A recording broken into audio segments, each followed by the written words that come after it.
Lei 9.784, de 29 de janeiro de 1999, Processo Administrativo. Capítulo 8 da forma, tempo e lugar dos atos do processo. Artigo 22. Os atos do processo administrativo não dependem de forma determinada senão quando a lei expressamente a exigir. Parágrafo 1º.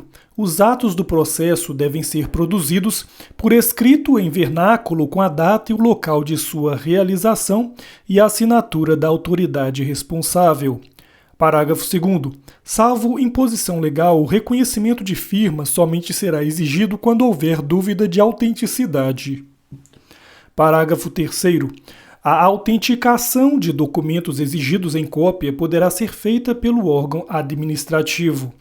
Parágrafo 4º. O processo deverá ter suas páginas numeradas sequencialmente e rubricadas. Artigo 23. Os atos do processo devem realizar-se em dias úteis, no horário normal de funcionamento da repartição na qual tramitar o processo. Parágrafo único. Serão concluídos depois do horário normal os atos já iniciados, cujo adiamento prejudique o curso regular do procedimento ou cause dano ao interessado ou à administração. Artigo 24. Inexistindo disposição específica, os atos do órgão ou autoridade responsável pelo processo e dos administrados que dele participem devem ser praticados no prazo de 5 dias, salvo motivo de força maior. Parágrafo único. O prazo previsto neste artigo pode ser dilatado até o dobro, mediante comprovada justificação. Artigo 25. Os atos do processo devem realizar-se preferencialmente na sede do órgão, cientificando-se o interessado se outro for o local de realização. Capítulo 9 da comunicação dos atos. Artigo 26. O órgão competente perante o qual tramita o processo administrativo determinará a intimação do interessado para a ciência de decisão ou a efetivação de diligências. Parágrafo 1º. A intimação deverá conter, inciso 1, identificação do intimado e nome do órgão ou entidade administrativa. Inciso 2, finalidade da intimação. Inciso 3, data, hora e local em que deve comparecer. Inciso 4, se o intimado deve comparecer pessoalmente ou fazer-se representar. Inciso 5, informação da continuidade do processo independentemente do seu comparecimento. Inciso 4, indicação dos fatos e fundamentos legais pertinentes. Parágrafo 2º. A intimação observará a antecedência mínima de 3 dias úteis quanto à data de comparecimento. Parágrafo 3º. A intimação pode ser efetuada por ciência no processo por via postal, com aviso de recebimento por telegrama ou outro meio que assegure a certeza da ciência do interessado. Parágrafo 4º. No caso de interessados indeterminados, desconhecidos ou com domicílio indefinido, a intimação deve ser efetuada por meio de publicação oficial. Parágrafo 5º. As intimações serão nulas quando feitas sem observância das prescrições legais, mas o comparecimento do administrado supre sua falta ou irregularidade. Artigo 27. O desatendimento da intimação não importa o reconhecimento da verdade dos fatos, nem a renúncia a direito pelo administrado. Parágrafo único. No prosseguimento do processo será garantido o direito de ampla defesa ao interessado. Artigo 28. Devem ser objeto de intimação os atos do processo que resultem para o interessado em imposição de deveres, ônus, sanções ou restrição ao exercício de direitos e atividades e os atos de outra natureza de seu interesse. Capítulo 10 da instrução. Artigo 29. As atividades de instrução destinadas a averiguar e comprovar os dados necessários à tomada de decisão realizam-se de ofício ou mediante impulsão do órgão responsável pelo processo, sem prejuízo do direito dos interessados de propor atuações probatórias. Parágrafo 1º. O órgão competente para a instrução fará constar dos autos os dados necessários à decisão do processo. Parágrafo 2º. Os atos de instrução que exijam a atuação dos interessados devem realizar-se de modo menos oneroso para estes. Artigo 30. São inadmissíveis no processo administrativo as provas obtidas por meios ilícitos. Artigo 31.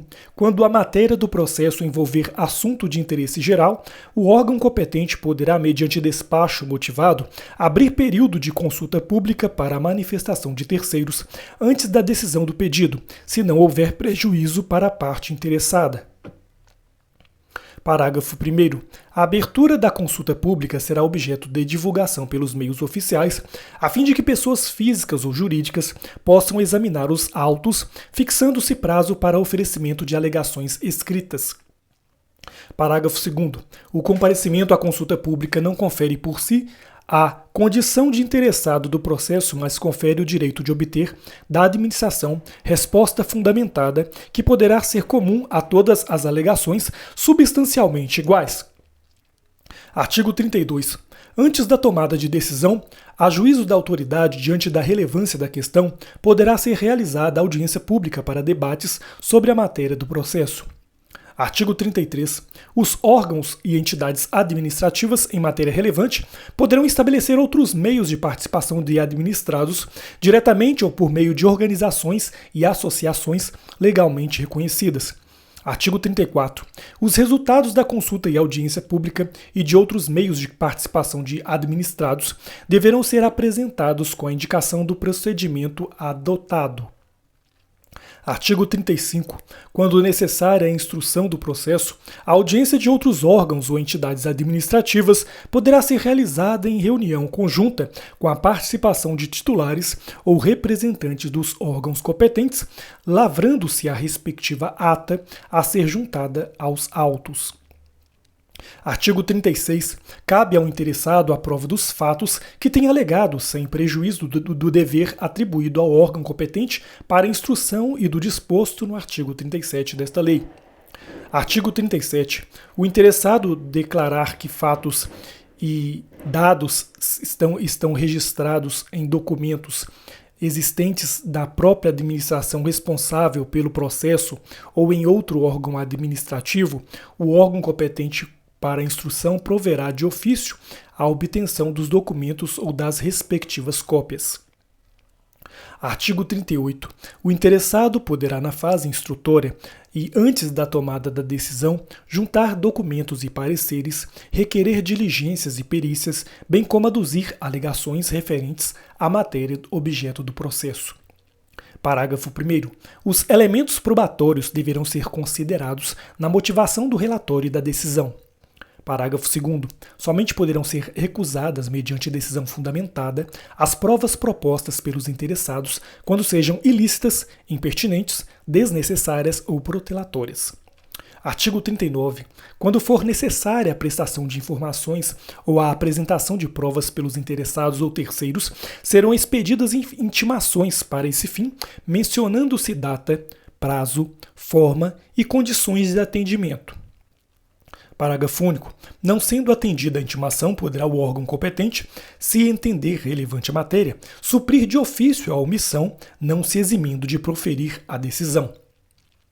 Artigo 40. Quando dados atuações ou documentos solicitados ao interessado forem necessários à apreciação do pedido formulado, o não atendimento no prazo fixado pela administração para a respectiva apresentação implicará arquivamento do processo. Artigo 41.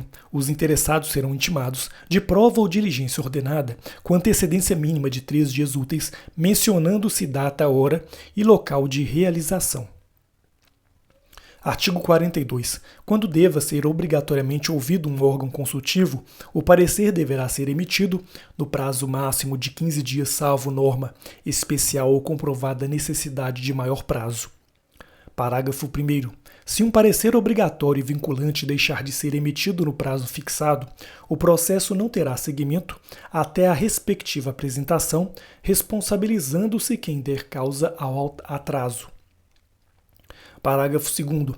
Se um parecer obrigatório e não vinculante deixar de ser emitido no prazo fixado, o processo poderá ter prosseguimento e ser decidido com sua dispensa, sem prejuízo da responsabilidade de quem se omitiu no atendimento.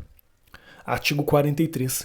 Quando por disposição de ato normativo devam ser previamente obtidos laudos técnicos de órgãos administrativos e estes não cumprirem o encargo no prazo assinalado, o órgão responsável pela instrução deverá solicitar laudo técnico de outro órgão dotado de qualificação e capacidade técnica equivalentes.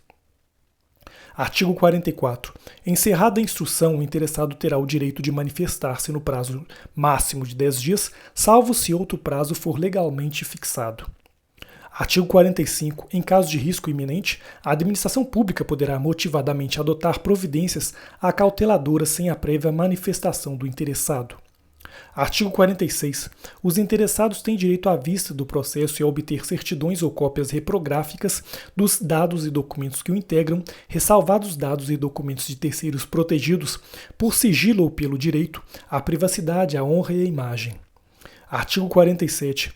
O órgão de instrução que não for competente para emitir a decisão final elaborará relatório indicando o pedido inicial, o conteúdo das fases do procedimento e formulará proposta de decisão objetivamente justificada, encaminhando o processo à autoridade competente.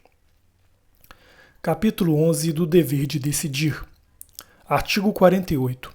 A administração tem o dever de explicitamente emitir decisão nos processos administrativos e sobre solicitações ou reclamações em matérias de sua competência. Artigo 49. Concluída a instrução de processo administrativo, a administração tem o prazo de até 30 dias para decidir, salvo prorrogação por igual período expressamente motivada. Capítulo 11-A. Da decisão coordenada. Artigo 49-A. No âmbito da administração pública federal, as decisões administrativas que exijam a participação de 3 ou mais setores, órgãos ou entidades poderão ser tomadas mediante decisão coordenada, sempre que, inciso 1, for justificável pela relevância da matéria e, inciso 2, houver discordância que prejudique a celeridade do processo administrativo decisório. Parágrafo 1º. Para os fins desta lei, considera-se decisão coordenada a instância de natureza interinstitucional ou intersetorial que atua de forma compartilhada com a finalidade de simplificar o processo administrativo mediante participação concomitante de todas as autoridades e agentes decisórios e dos responsáveis pela instrução técnico-jurídica, observada a natureza do objeto e a compatibilidade do procedimento e de sua formalização com a legislação pertinente. Parágrafo 4º. A decisão coordenada não exclui a responsabilidade originária de cada órgão ou autoridade envolvida. Parágrafo 5º. A decisão coordenada obedecerá aos princípios da legalidade, da eficiência e da transparência, com utilização sempre que necessário da simplificação do procedimento e da concentração das instâncias decisórias. Parágrafo 6º. Não se aplica a decisão coordenada aos processos administrativos, inciso 1, de licitação, inciso 2, relacionados ao poder sancionador ou, inciso 3, em que estejam envolvidas autoridades de poderes distintos. Artigo 49b. Poderão habilitar-se a participar da decisão coordenada, na qualidade de ouvintes, os interessados de que trata o artigo 9º desta lei. Parágrafo único. A participação na reunião, que poderá incluir direito à voz, será deferida por decisão irrecorrível da autoridade responsável pela convocação da decisão coordenada. Artigo 49d. Os participantes da decisão coordenada deverão ser intimados na forma do artigo 26 desta lei. Artigo 49e. Cada órgão ou entidade participante é responsável pela elaboração de documento específico sobre o tema atinente à respectiva competência a fim de subsidiar os trabalhos e integrar o processo da decisão coordenada. Parágrafo único. O documento previsto no caput deste artigo abordará a questão objeto da decisão coordenada e eventuais precedentes. Artigo 49-F. Eventual dissenso na solução do objeto da decisão coordenada deverá ser manifestado durante as reuniões de forma fundamentada, acompanhado das propostas de solução e de alteração necessárias para a resolução da questão. Parágrafo único. Não poderá ser arguida matéria estranha ao objeto da convocação. Artigo 49-G. A conclusão dos trabalhos da decisão coordenada será consolidada em ata, que conterá as seguintes informações: inciso 1, relatos sobre os itens da pauta, Inciso 2. Síntese dos fundamentos aduzidos. Inciso 3. Síntese das teses pertinentes ao objeto da convocação. Inciso 4. Registro das orientações, das diretrizes, das soluções ou das propostas de atos governamentais relativos ao objeto da convocação. Inciso 5. Posicionamento dos participantes para subsidiar futura atuação governamental em matéria idêntica ou similar. E, inciso 6. Decisão de cada órgão ou entidade relativa à matéria sujeita à sua competência. Parágrafo 1º. Até a assinatura da ata poderá ser complementada a fundamentação da decisão da autoridade ou do agente a respeito de matéria de competência do órgão ou da entidade representada. Parágrafo 3º.